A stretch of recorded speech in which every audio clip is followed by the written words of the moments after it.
Good morning, Edgewood Golf Shop. This is Greg. Yeah, Greg, what's your frost delay? I'm sorry, sir, we don't have a frost delay. Look, I just got a notification. What's your frost delay so we know when we're going to play? What's your tee time? What was your name again? Greg, why don't you get me to somebody who knows what's going on at your golf course because I want to know how long we're in a frost delay. I'm sorry, sir, it's 55 degrees here. We don't have a frost delay. Voice gets louder and louder. Listen, you blankety blank. Get me to somebody on the telephone who can tell me what the frost delay is. That's all I want to know. Sir, you're talking to Edgewood Golf Course in Fargo, North Dakota. Expletive, expletive, expletive, click. Welcome to What's My Tea Time podcast. Today I'm joined again by my co-host, Matt Cook. Matt, what's going on with me? I don't know.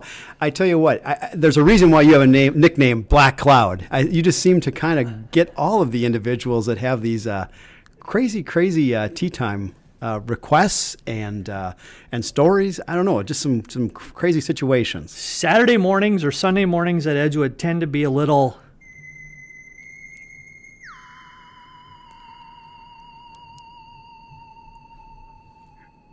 But we are really moving up on the sound effects. Right, how are we doing? Yeah. We're doing good here, right? I've already messed it up twice. Or you messed it up once. I did. You know, our first take was better. We are, I'm still a rookie at this, and so I'm still learning. And so... So am I. Oh, you know what, Greg? I know we're not doing the numbers segment just yet, but what do you think of these numbers? What do these mean to you? 33, 44, 48, 41, 38, 33, 40, 43, 44, and 41. And I'm going to give you a little tip. Those are not my 9-hole scores to begin the season. I don't play that well. Well, they're pretty close if you take off the 33s. But other than that. Those numbers ring a bell to me, but I do not say the F word out loud. Does it have anything to do with an F word, Matt Cook? Well, maybe it will have something related, but that is actually the 10-day forecasted high temperatures. So it doesn't seem like we're going to be opening anytime real soon just yet. But also with those temperatures, maybe that's a good thing as far as for our future, as far as when it comes to flooding. Oh, I can't believe you said it out loud. I just can't believe you poked the bear. You know, we sat here a few weeks ago, probably wasn't that long ago, a couple weeks ago, and I know the snowbanks at that time were much taller. There was nothing that was exposed, just white everywhere you look. And now, at least now, the hilltops around Rose Creek are starting to expose themselves. The snow has become a bit compressed and probably even melted. And so we are getting closer. It is still March. On a positive note, it's still late at 7:40. Isn't that nice? Is it? Is it really, Matt? Well, it is. I'm just teasing you. Everybody knows I love the longer days of what's happening.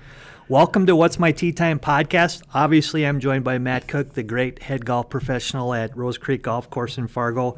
My name is Greg McCullough, and this is our Masters podcast, Matt. Masters.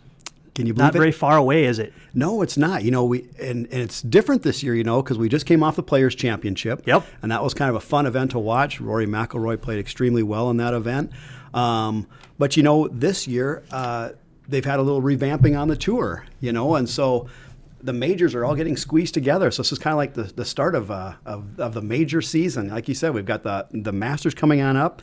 And then something new for this year is right away when we get into May, we'll end up having the PGA Championship, followed by the Open, and then the PGA Championship. So it's all kind of being clumped together in a pretty tight package this year. We go Tour Championship, Match Play, Masters, PGA. The guys are going to be just so tired, Matt. They're not going to be able to make it. They're just going to be beat. How are they ever going to survive? You know, I was reading a story, and some people were predicting they thought that we would see a greater chance of having a Grand Slam. What do they call it? Not a current year Grand Slam. I mean, it's a true Grand Slam. I mean, we've talked about Tiger, and what did they call his? Tiger Slam. The Tiger Slam, right. You know, where he won 4 in a row, but it wasn't all within the same Yep. season. They said, you know, by basically moving those 4 majors even tighter together just yet, that, you know, maybe that person can get hot and run the course. I kind of thought the same thing you did, though, as far as that. I just kind of wonder if a person's going to get a little tired by the time this whole major season is over. Tired playing golf, Matt, with a caddy. Tired True. playing golf with a caddy. I've never understood it. Yeah, that's a good point. And think about it. If one of those guys, one of the favorites, and we'll list those a little bit later, odds on winning favorite the Masters, if one of those favorites happens to play well in the match play and they got to play 36 holes a couple days in a row, and then they go to Augusta where it's so hard to walk up and down those hills for all those 4 days, Matt. How are they going to make it? How are they going to make it? I don't know. You know, the other thing, too, when I looked at it as far as when you look at multiple majors in a single year, I did some calculations the other day, and I saw that I think there's only been 20 individuals that have won multiple majors. And I shouldn't say only 20. That is a lot. But have won 20 majors. But I think only two people, I think Tiger being one of them and probably Ben Hogan being the other, is probably the only two that have won maybe 3 majors in 1 year. So the kind of thought that even though we've compressing these majors and putting them closer together, that someone's going to run the course and win all 4 seems highly unlikely when there's not been a lot of people that have been able to win back-to-back like Brooks Koepka did last year with the Open and PGA, I think. Did he have last year? I think he won both of those. And so, I don't know.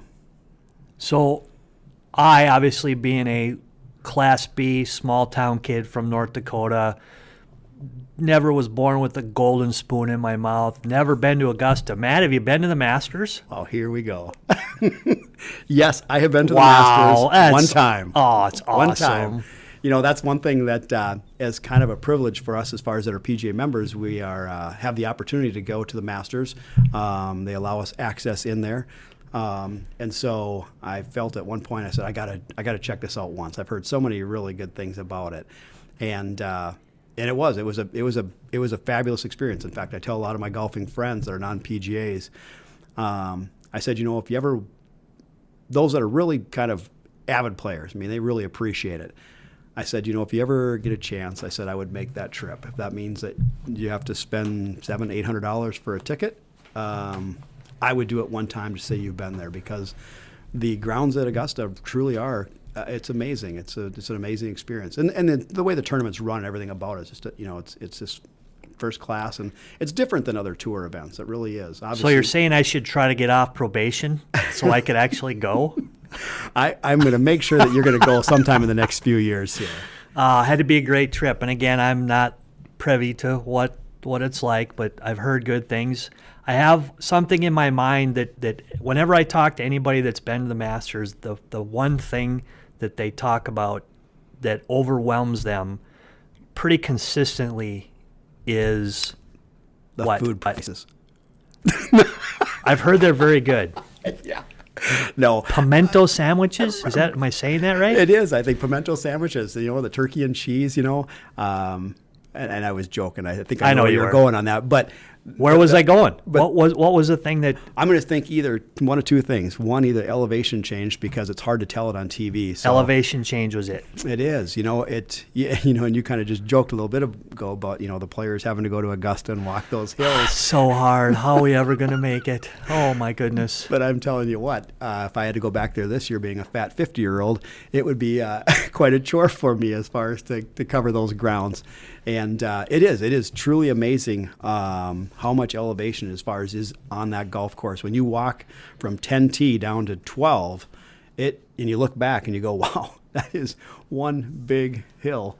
And so, you know, that, and then also just be able to see the amount of undulation within the greens themselves. I mean, you can get a little bit of that as far as on TV, I think, and obviously when you're watching them putt, you can definitely see why are they aiming over here and the hole's over there.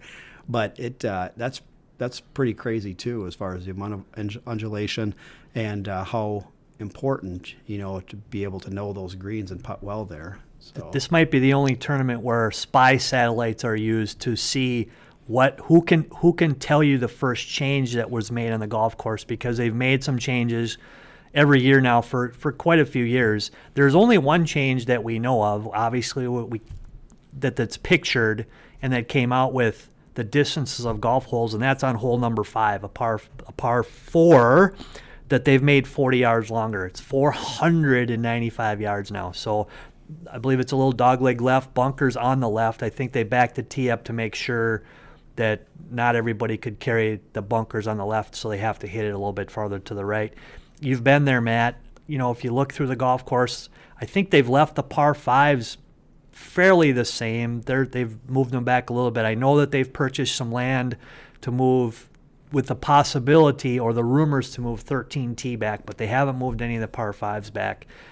How hard, I mean, you've been there. Obviously, you haven't played it, but you've been there. It seems to me the golf course is getting extremely difficult. Yeah, I think so. And you know, watching years ago, I mean, I know guys are hitting it a lot further, it seems like now. There's a lot more that are hitting it, you know, really, really long. You kind of wonder, the part of the excitement I thought was for the Masters is watching the backside and watching some I totally action agree. going on, you know, making birdies, making possibility of eagles, and really seeing some moving. So it's kind of a little disappointing, you know, when it continues to get tougher and tougher and tougher. You probably just don't see that electricity. Pretty soon you're going to start just seeing people like who's going to, you know, be able to handle the carnage, you know, not get too beat up on their way on in, rather than, you know, really making a run. And it, you know, it's a really cool stretch, that backside. And, you know, you get into Amen Corner right away, which they refer to as holes 11, 12, and 13. And 11's a big par 4, you know, and there's some choices there. Some of the guys that can really move it, you know, will probably try to favor that right side to even shorten that hole more and have a, you know, really short shot in there. But, you know, it's kind of cool, like watching the Masters, and with all that elevation and with some of the undulation even around the greens, like I'll use 11 as example once again, how they can, you know, really try to sling that in there on their second shot, even from right to left, even if that means trying to lay it up short of the green just slightly and having it bounce on. But 11 is really kind of a fun hole. And like I say, from 10 all the way down to 12, it just continues to go downhill and downhill. And so by the time you get to 12, 12's like, you know, like kind of in a really low bowl almost. And that's where you always hear so much about 12. It's a short par 3, only about 150 yards, I think. You would think it would be just a pretty easy par 3, but, you know, those guys are really, really sweating it out. And the big thing there is you've got to just have the number right on the nose, I think, because that green, I think, is less than 3,500 square feet. It's a very small green. I think in the shallowest of depth in one spot is only like 100 feet. No, less than that. I think the actual width of that entire green, I thought I heard someone say it was only about 100 and some feet. So like 33 yards, and the depth, I think, in the shallowest is only like 10 yards, I believe. I think I heard. That's another. I haven't been there, I haven't played there, right? but that's another one where the average person, or when you're looking at a tour player, where they stand on that tee box and I'm going to give it the.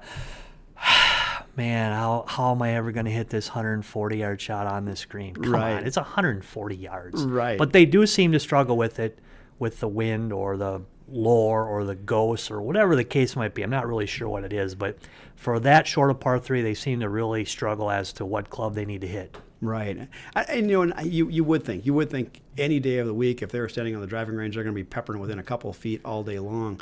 Maybe just the idea of, once again, though, with water in front, if you hit it short at all, chances are that ball will roll backwards and it'll roll right in the water. If you're long at all, it's going to be a really, really difficult par. I mean, it's pretty well bunkered. There's not a lot of room behind the green. So I don't know. And then I think, like I say, you know, I think don't you think one of the biggest things as far as for a tour player is just the wind? You know, it drives them crazy. Matt, it's blowing 2 miles an hour. Knock it off. I know it's not Fargo, North Maybe Dakota. 3, 2 to 3 miles an hour. Then they're acting like it's a 5-club wind, or they're going to hit it 40 yards different. Come on. True, but Come on. all I know is I would be terrified. You know, and then you were talking about 13, because that's kind of the third hole of kind of Amen Corner. And you kind of, you know, as a spectator, you can't get close to 13. You kind of sit by the tee on 12, and then the players will move onward to 12 and then back up to 13 tee. You'll be able to kind of see them firing out of the chute there. But 13's, you know, it's a fun par 5 too. And of course, it has gotten a little longer, and some of the guys that are real bombers will really try to cut the dog leg on the left side there and fire it up there. And it can present some squirrely lies, I think, hitting your second shot if you so choose to hit into the green. Matt, there's no rough at Augusta. It's squirrely lies. It's either off a perfect fairway lie, or you're in the pine straw. I think what I mean There's is no fly. it's going to remind me a lot of my T-ball days when the ball was teed up about 3 feet. Don't stick up for him. My goodness. Boy, Greg is rough. I guess there's no chance we're getting any tour professionals to join our podcast one day. So the only change that we know of as of right now is 5. So that's a little longer one. They talk about 13, but nothing's been done. So we'll see what little subtle differences they do. And they do some changes each year. A lot of them in the pictures they can show, again, spy satellites going over the top of them all the time. They haven't made that a no-fly zone yet, apparently. We'll see if there's some subtle changes with mowing, how they mow it. I mean, they do mowings, Matt, into the players. Mowings. Come on, really, really, Matt? Matt, really? It's easier than El Zagal. Oh. So we talked a little bit about players, or we'll talk a little more about players. Do you have anybody that you'd like to see win, or A, that you'd like to see win? Then B, is there any favorites out there? Well, I would really love to see. Well, I can tell you one person that I don't think is going to win is our defending champion, Patrick Reed, because I heard his wife just made a call to David Ledbetter to get him some lessons. And I'm serious about that. Patrick Reed is struggling, so for him to defend right now seems highly unlikely. But I think she should have called someone else. Maybe so. But the person that also has been struggling a little, or at least at times, just hasn't been able to finish, seems to be Jordan Spieth. And Jordan's had some great success there, and that would be one that I would enjoy seeing play well at Augusta. That being said, I think with Rory's performance at the Players' Championship here just a couple weeks ago, I think that he's going to be a tough one as well, because he's also had some success and he seems to be playing very, very well right now. So I would think that Rory would be, if I had to put $1 on the deal, I would put it on Rory. I too would love to see Jordan Spieth get in the hunt and win, because he is really. It's hard to watch that type of person struggle with their game. It happens all the time, and there's way more players out there that we could talk about that it happens to, but Jordan is kind of struggling. It's interesting you said Rory McIlroy. Shot shapes seem to make the difference there. They say there's a lot of holes that go right to left and you need to hook it, although, two of the guys who have some of the guys that have the most wins there were not hookers of the golf ball. Rory's played well there. Obviously, a guy who's hitting it pretty good, and here's the joke of the last 2 or 3 weeks, now that his caddy fell down some stairs and broke his left hand, is Dustin Johnson, who really is hitting it, I think, extremely well, and he's hitting it left to right. So you have a couple different variables there, one going right to left, one going left to right. You've been there on the golf course. Can you see an advantage either way, or is it really just you got to place your ball in a certain spot? Doesn't matter how you get it there. I think it's a good question. With some of the guys I think that have some length, I wonder if it matters as much. I mean, they can take it over some of those dog legs. It's not like you probably have to move it quite as much as you'd have to before. I think one that I think back of that kind of, I don't know why, but 8, par 5. You remember 8? Yeah. I always thought growing up watching that one that must be a really hard dog like the left or something, because it always seemed like you'd see people slinging it in there on their second shot from right to left hard to go into that green. So I just kind of thought right away, oh, that hole must have a little bit of movement from right to left, fairly significant. And that hole's really, really pretty straight, so I was surprised to see that. So I think that being said, once again, I think just some of the bombers, maybe I think there's definitely be some advantages from possibly hitting it right to left overall, but I don't know. I think and lefties have played very well there. Mickelson's played well there. Bubba Watson's played well there. So it does kind of give you a range as to, what type of ball shape works there, maybe advantage to righty or advantage of lefty. Obviously, ball height, I think, probably is maybe a little bigger factor than which way they turn it, hitting it high or whatever the case might be. Having not been there, just heard stories about it. The green complexes and some of the places that you hit it to the area is pretty small. Well, and that's the one thing I was going to say is that, even probably more important just of ball shape would just be, I think, past experience once again. And I think, when you look at that, I think the average age of the first-time winners was like 31.3, I thought I read the other day. Okay, so how many players have won on the first time? I have the answer to this because it's part of my trivia deal. I think I do too.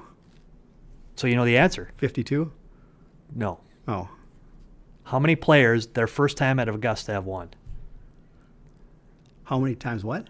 The first time the player plays at the Masters, how many times? How many people have won the first time there? That's I'm not 3. sure. 3. Really? Three people is all. Yes. Obviously, the first one there, right? 1934, Horton Smith. Okay. The second year, Gene Sarazen won, but he didn't play the first year. And then Fuzzy Zeller won in 1979. Wow. That's the only time that the first time player at Augusta has won. Now, similar numbers. What year after they've been there, what year have players won the most on? There's a tie. So the first year, only 3 have won, right? I would say what 2 years tied with the number of players that have won there? I would say maybe 5 or 6, somewhere in that area. 3 and 4, 8 players, their third and fourth time, each one third and fourth time, have as 8. Those were the 2 biggest ones. Wow. So I don't know if it's, they're playing better, obviously, so they get to play 3 or 4 Masters because the field is a little bit limited. They've been there a couple times. They've experienced it's so hard to play here because it's so long and the hills are so big that they actually have a little bit more not local knowledge to do it. I tell you what, I can't wait till we get there. We're going to make like 2 trips around that track one day. I can't walk up the slope at Rose Creek, Matt, so it'll be fine with me. But I just think it's funny that world-class athletes.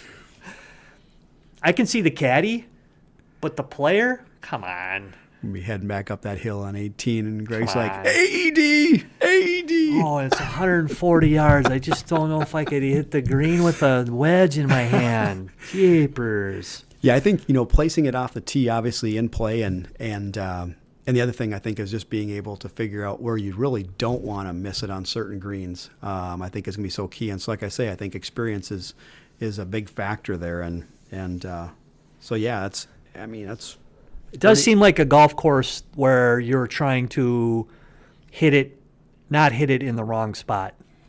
Again, I like tour events that every week is a little bit different. I don't want to see every week be over par. Don't mind seeing a little bit of where the scores are higher. I don't mind seeing a few weeks where the scores are super low. It's nice to have some shot quality necessary to get it in the right spot instead of I hit in the wrong spot and I'm going to make par, to I hit in the wrong spot, I might make 8 or 9, something like that. Yeah, you've never done that before. But All the time. So odds, who's the bet, right? We both would like to see, I think, Jordan Spieth play well and win there, and he's had a lot of great success there. Again, he had a hard time on 12. It's such a hard shot at 140 yards. Rory McIlroy, currently 8-1. Totally makes sense. One of the things, second would be Dustin Johnson at 10-1.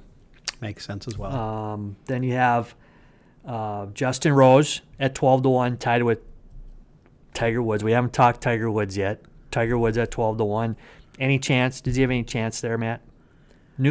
Once again, you know what? When I used to do, I haven't been in too many Masters pools recently, but I'd get in Master pools. It was one of those that you kind of had to make sure your players made the cuts. I would look at experience once again. And so there's no one that's probably had any greater experiences than Tiger Woods and that has some history there. So I got 2 guys. I have 3 guys that have great experiences. Let me know if you want any of these 3 in our poll to make the cut. Ian Woosnam, Larry Mize, Sandy Lyle. I wouldn't. Go They all here have for great you. experience, Matt. You just said experience is the key. They're 5,000-1. Do you have Fred Couples? Fred Couples is 300-1. Okay. That'd That be a might good be a one. possibility. That would be a good one. Well, Phil I'm just saying. I don't even think Phil's going to play. I think he's too busy doing. What did I see? He's doing calf stretches now in a locker room. My daughter told me about that. Wow, my goodness. He's got really nice calves. So if you want to get nice calves like Phil, make sure and do his stretches. Follow him on Twitter, and he's starting to do some. It is pretty funny Twitter stuff. Patrick Reed's only 40-1. Obviously, if he spends time with, who did you say? Who's going to go see him? Ledbetter? Ledbetter. He'll go 100-1 then if he's going to do that. Did you see some of the scores he's been shooting recently? It's hard. This game is hard. Yeah. Wait till he gets to Augusta when he's got to walk those Oh, hills. is he ever? Yeah, I never thought about that. Oh, is he ever going to do it? I think not being a liked player eventually wears on you. Yeah. Yeah. I would agree. I mean, I know it's. I don't mind it because we don't have to all be friends, but he's kind of put himself out there a couple times, and when Bubba Watson still wins all those polls about least favorite player, so I think that does have an impact on him, and again, he's got family now, so all those little time areas kind of matter. Right. Here's a couple more that have great experience, Matt. Mike Weir, Jose Maria Olazabal, they're 2,000 to 1. They have great experience, Matt. Come on. Well, I'm not taking everybody that's over 50. Oh, Sergio Garcia is 60 to 1. That would be a good one. That would be. I mean, at 60 to 1, I think that's good. Tommy Fleetwood's 20 to 1. He's played great this last year. So those are some odds that we have and some players that we have. How about, we haven't talked a lot about Tiger Woods. Tiger's whatever. Has he won there before? I believe he's won a few times. Not as much as Jack, somebody keeps telling me. 4 times Tiger's won there with Arnie. Phil's won 3. So you do have some players that are older. I think the newer golf course probably hurts them more. The original layout was long for the time, but the older players would have a better chance, I think, than possibly they do now. Right. You I'd see agree that? with that. Yeah, definitely. I mean, and they still hit it 330 yards, but it is 4 days walking Augusta, so I guess at 45, maybe you can't do that as a world-class athlete. Odds at Tiger winning 0 majors this year. Oh, I think they've got to be pretty high. 2 to 9. Really? Yeah, 2 to 9. Winning exactly 1 major. 15 to 4. Is that right? Yep. Exactly 2. This number I thought would be higher. 16 to 1. Is that right? 3. 100 to 1. 100 to 1. Zero chance.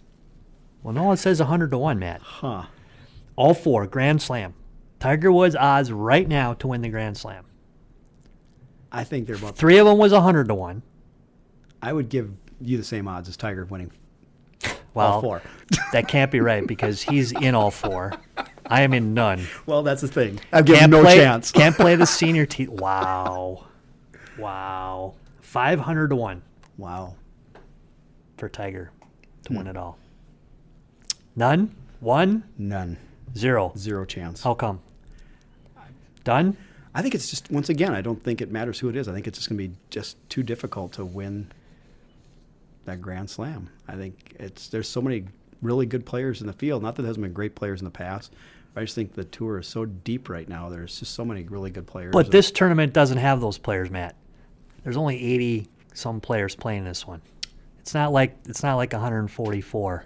True, but you And said the 80 players, of the 80 players, 20 of them are more than 50. yeah. So now you're down to 60. I'm just saying, if the field's pretty tight. But don't you? You're think, not buying it. No. No. All right. So you're saying he could win the par 3 contest though, because then that player's never won the tournament, I think he could win the par 3 contest.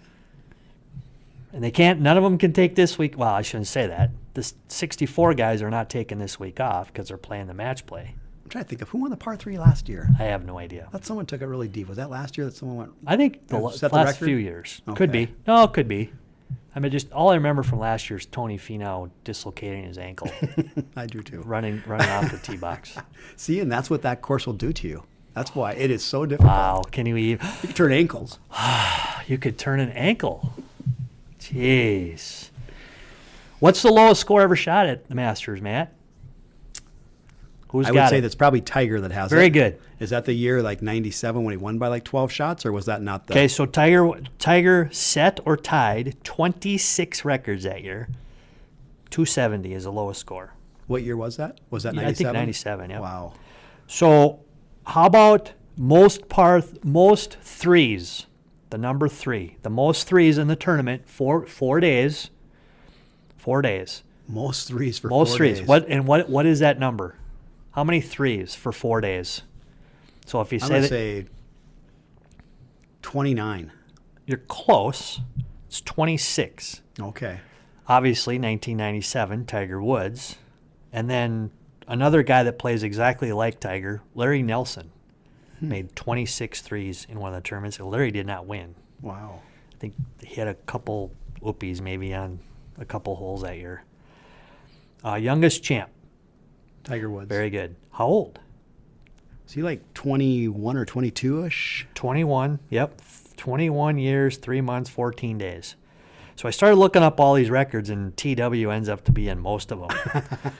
Largest win, Tiger's got to have been in. I think was it like 12 shots? 12 shots. Okay. Yep. Got any numbers? Got any fun trivia for me, Matt? Well, okay, so we were talking Other than how many calories are they going to burn walking up the hill on 18? we were talking about Amen Corner the other day.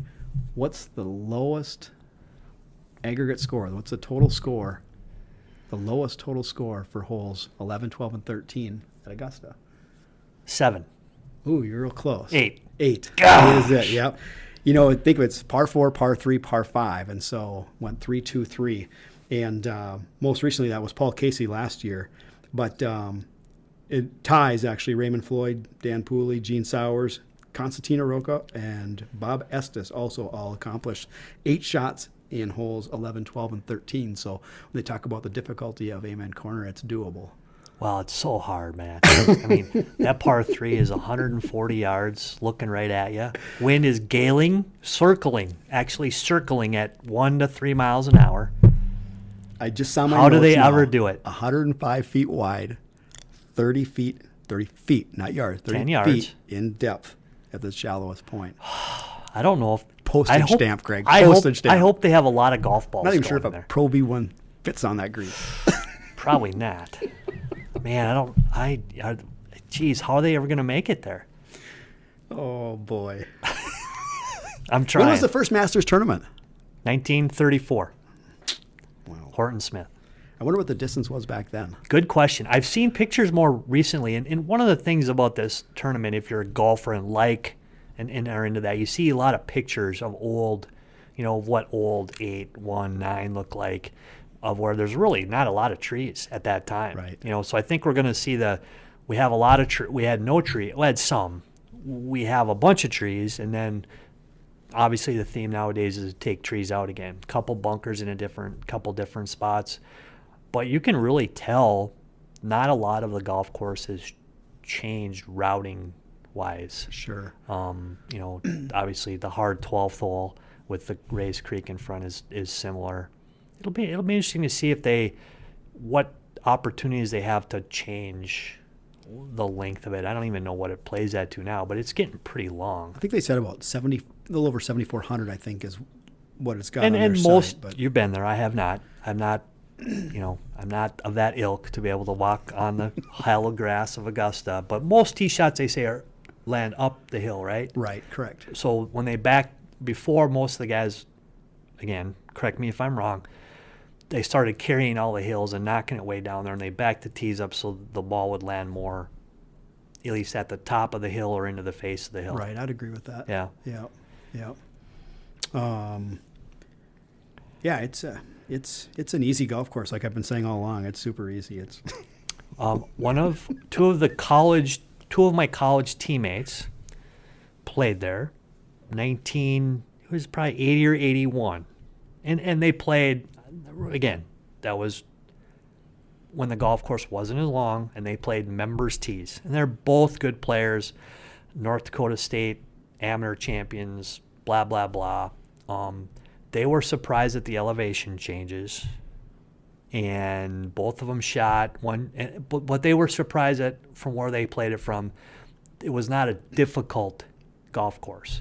They told me, you could see where it could be difficult with the pins up and whatever the case might be. But it was at that time, very member friendly, very member playable. I think they shot 69, 67 there. Is that right? Yeah. Well, and I've heard that. I think, once again, I think as that golf course continues to get longer, so if you're playing it further and further back, I think once again, like we talked about placement of where you're placing that ball on the green.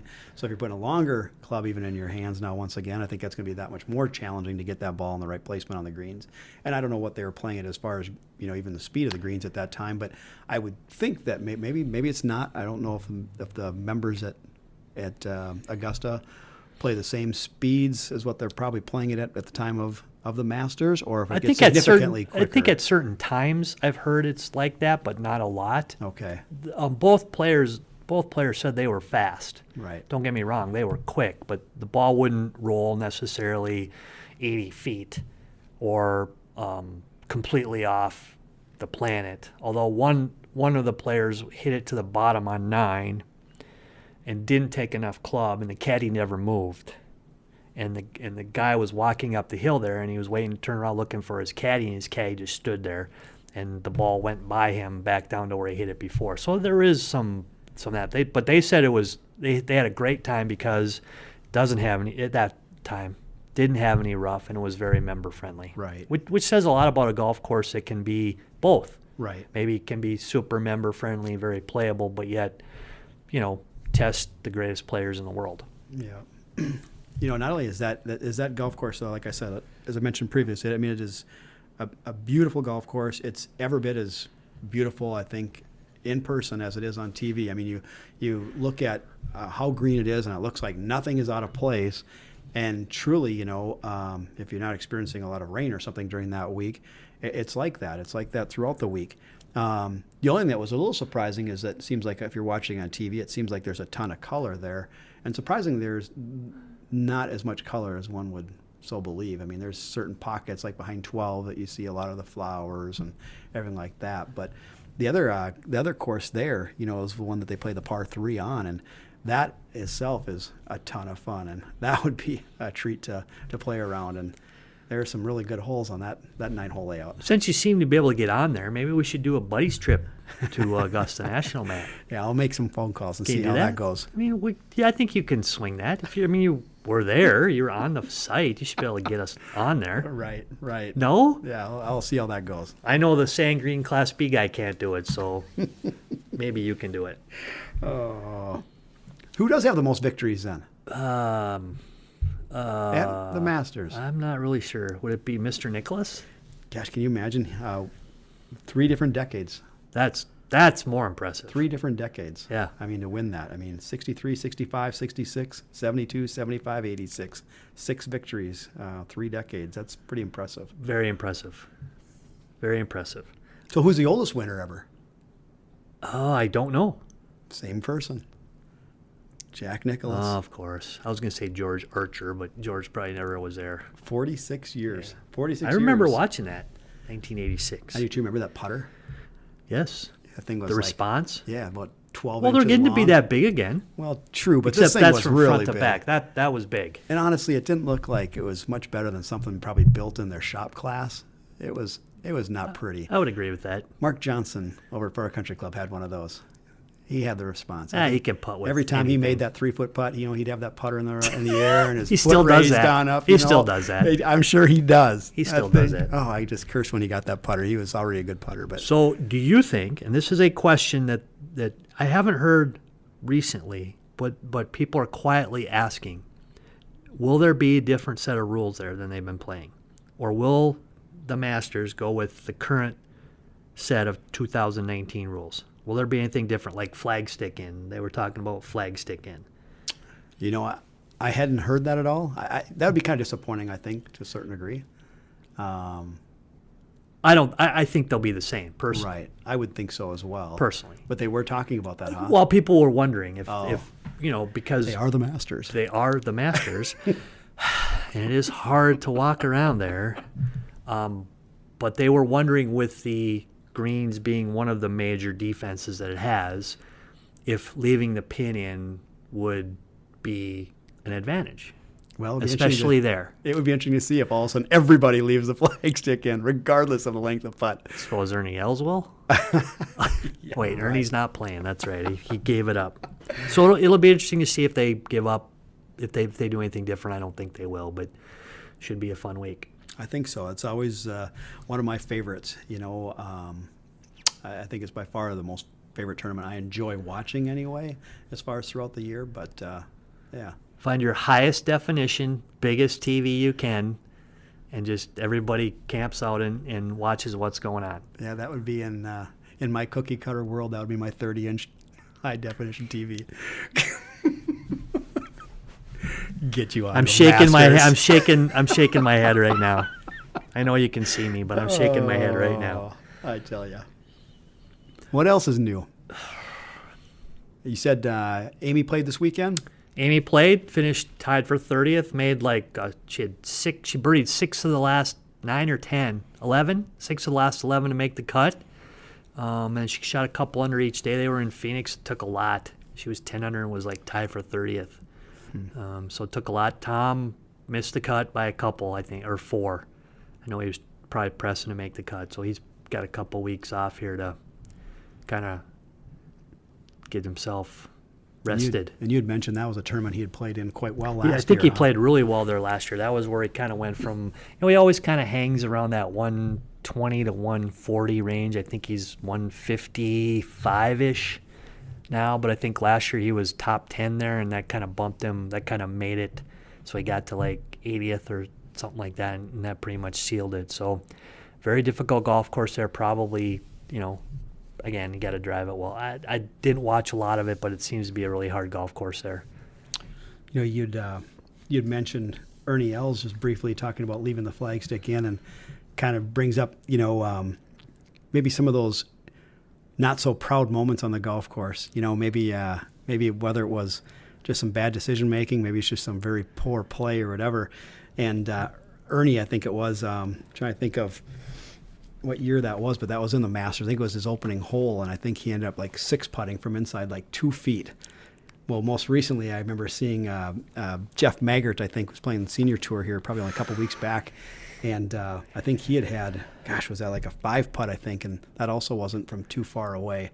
Never hit the hole. No, I think Rory did that just recently. That wasn't too long ago either, as far as at the AT&T. He also, I think, had a 5-putt. I think he ended up driving the green and then 5-putted for double bogey. But I think of myself as far as stories like that. And I've told you, in the last number of years, it can get a little scary for me as far as in my head sometimes in moments. And the one area, which it seems like it's gotten a lot better in the last couple of years, has been my putting.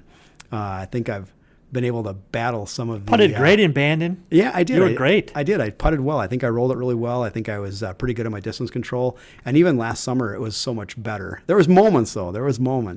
But for a while there, that was pretty much the joke around here, me being known as the 2-foot trembler. And it got so bad one time, one of my staff members, we were out playing, and he brings out this string. He goes, wait a minute. And he grabs a couple knitting needles and string, puts them straight in line. He goes, here, just follow this string right here. That's so mean. But one of my greatest stories, once again, and we talked one other time, one episode, about the pro gal, and that was more of a tee shot situation. But I remember having one of my more embarrassing moments was playing with 4 of my female playing partners. And this is a competition where you take the best 2 out of 5. So you take best 2 scores in your group. So there wasn't even really any pressure on me because I probably have 2 other girls that will net out at probably a par. Birdie. I know the group you play with. There's no pressure on you. There's not at all. None. And so I had already probably at least 2 or 3 putts, probably about 8, 9 holes into it. And I was actually hitting it pretty well that day. But when you're not putting well, you feel now that you have to hit it inside 6 inches, or you're not going to make birdie, or you're not going to make par, whatever that might be. So I remember getting up to hole 11 at DL Country Club, and not a very long par 4, fairly easy hole, and I hit a good tee shot there, and I didn't hit too bad of a wedge. I had about 12 feet straight uphill, just how you'd want this thing. So it's okay, so all I got to do now is see how I can get. What hole is this on? Number 11. It's a long way up that hill, Matt. It's kind of I know you're probably huffing and puffing a little bit. I was tired. All right, see, there we go.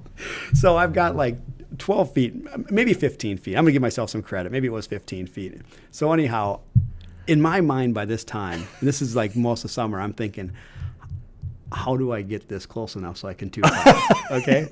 Now, that's not what you want to No, be thinking when you're putting. that's no good. Okay? So it's like, every putt, you would hope whether it's 30, 40, or 50 feet, everybody on tour is thinking, I'm going to make this thing.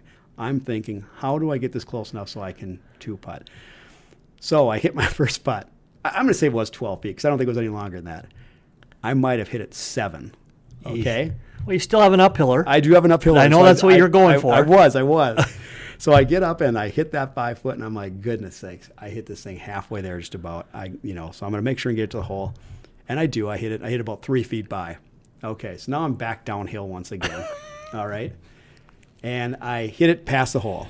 And I'm like, well, sure enough, I'm going to, maybe 3 or 4 putt this hole, whatever.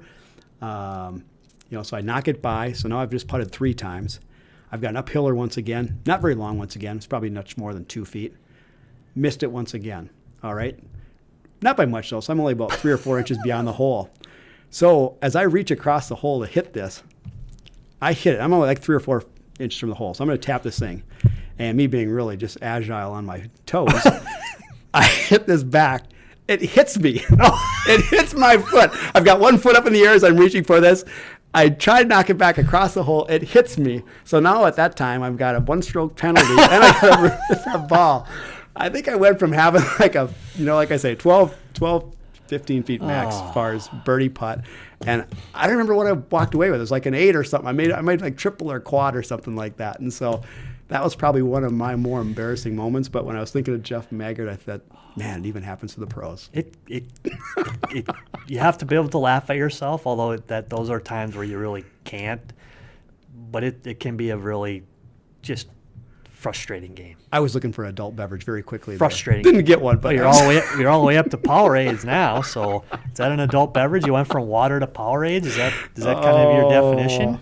I guess you could probably talk about one of yours. Like, when did you make bogey that one time? Oh, yeah. That'd probably be your embarrassing moment. Yeah. I remember that time you missed a fairway. That's I don't right. think I've ever missed a fairway or made a bogey, Matt.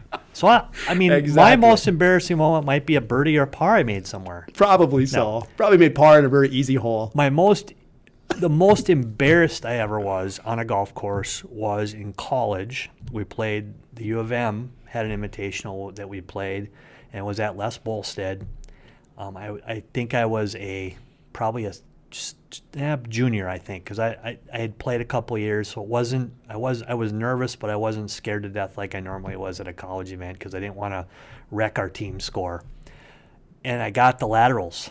I got the laterals, and it was really, really bad, to the point where on our first hole we played, I hit it down. I remember it was a dogleg right par 4, and there's a big, I can't remember what it was, a power line or something that's on the golf course, and I had probably 150 yards. I was just so happy I knocked it where I did, and I clink, that awesome sound that it clinks off the club, and clinked 3 or 4 times off the power pole, which was out of bounds, so I had to drop another one. I clink, I did it again.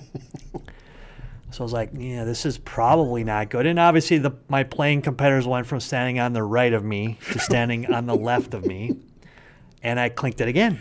Oh, no. So I clinked 3 of them in a row, and now I'm just, I'm losing it. I'm scared to death. So I didn't want to clink it anymore, so I hit a fairway wood and ran it up there somewhere within 30 yards of the green, kind of by a bunker.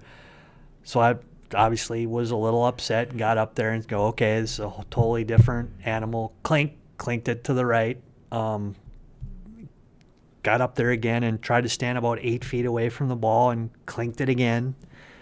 So I ended up playing the whole day with my driver and my 3-wood. Oh, no. I hit my 3-wood after the tee shot. I hit my 3-wood everywhere. On every par 3, I hit my 3-wood. I believe I shot like 103 or 104. Oh, no. Easily the most embarrassing time that I had. I think anybody that's played any amount of golf in their lifetime has went through that situation and had one of a Sean Cade, as Mr. McFeely would say. Sean Cade, yes. Cade. I Sean Cade about 50 shots that day. How many of those do you think occur like in a given tournament each week? On the tour? Yeah.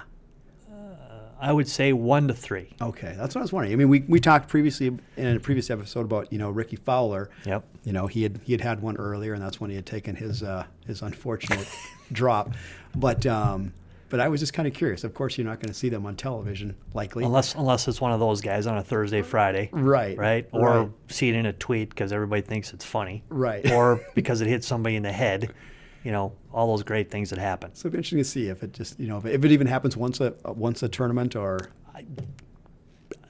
I would think it would happen at least once a tournament. Right. Somewhere. It's good to think that may happen to them as well. I'm hoping that I got my 50 out of my way that day, but I know I've done it before, so that's my most embarrassing moment. Okay, here's what we're going to do, Matt. We're going to run a little contest. Okay. We're going to run a little Masters contest. We're going to pick, me and you are going to pick a player and a score. Okay. And what we want from the people who listen to this podcast is I want you to tweet us your player and the score. Okay. Okay, so you got to have it done by the time the Masters starts. I don't want to get any answers on Friday. Okay, so you got to do a player and the score, and the winner will get a free dozen Pro V1 or Pro V1X golf balls, whichever one you want. Perfect. So tweet us at What's My Tee Time, and give us the player you think is going to win and their score. And if we have multiple people the right player, the score will be the tiebreaker. If you go too high, if you go too low, so if the winning score is 10 and you say 14, if there's a tie and a person has 8 or 9, that's a better answer than, it's kind of like Price is Right. If you go over, that kind of nicks you out. So player and score, and you get one guess per Twitter account. So if you have multiple Twitter accounts, I'm fine with that. And we'll see how close we win. I didn't tell you we were going to do this, so you're on the hook for a dozen Pro Vs. No, I'm just kidding you. Yeah. No, I'm just totally kidding you. Susan will take care of it for me. So player and score. So I'll start. Okay, I'll give you my player that I would like to win or that I'm picking and the score. I'm going to pick Justin Rose at -13. I will go with Dustin Johnson with a score of 273, so 15. 273. Listen to you. How many under is that, Matt? That's 15. 15 under. So Dustin Johnson, 15 under. Okay, -15. Okay, If you are listening and you put in pars 288. Apparently pars 288. Matt is a math genius. So I don't think par has changed there, although we don't know. No, we do know that. Par is still 72. You can either give me the aggregate total like Mr. Cook did at 273, or you can give me the minus or plus, whatever you think is. You get one guess per Twitter account. So if you have a couple Twitter accounts, you can do it, and then we'll see how we do after our next podcast. That's what do you fabulous. think, Matt? I love it. All right. I love it. Do you have any awards you'd like to give away this week? You know what? I don't have an award this week. I can't even think No of awards? something. No. I would love to give a Greggie Award to Mother Nature, but every time I brought Mother Nature up, she's absolutely pounded us with stuff. So everything's cool there. I don't have any Greggie Awards that I have for golf this week. We hope everybody has a great time watching the NCAAs, whatever that might be. These games are just unbelievable. March Madness to me is a lot like Golf Masters Week. It's just anything can happen by anybody at any time, and we don't know what's going to happen Masters Week. No, that's it. This is my favorite time of year to be watching all of this, and that also rolls, like I say, right into the Masters. It just doesn't get any better than this, outside of just the anticipation of when we're going to open. So hope everybody has a great Masters story and week. Watch a lot of golf this week. If you have any questions or anything you'd like to hear about, please tweet us at What's My Tee Time. We hope everybody has a great week. Thanks, everybody.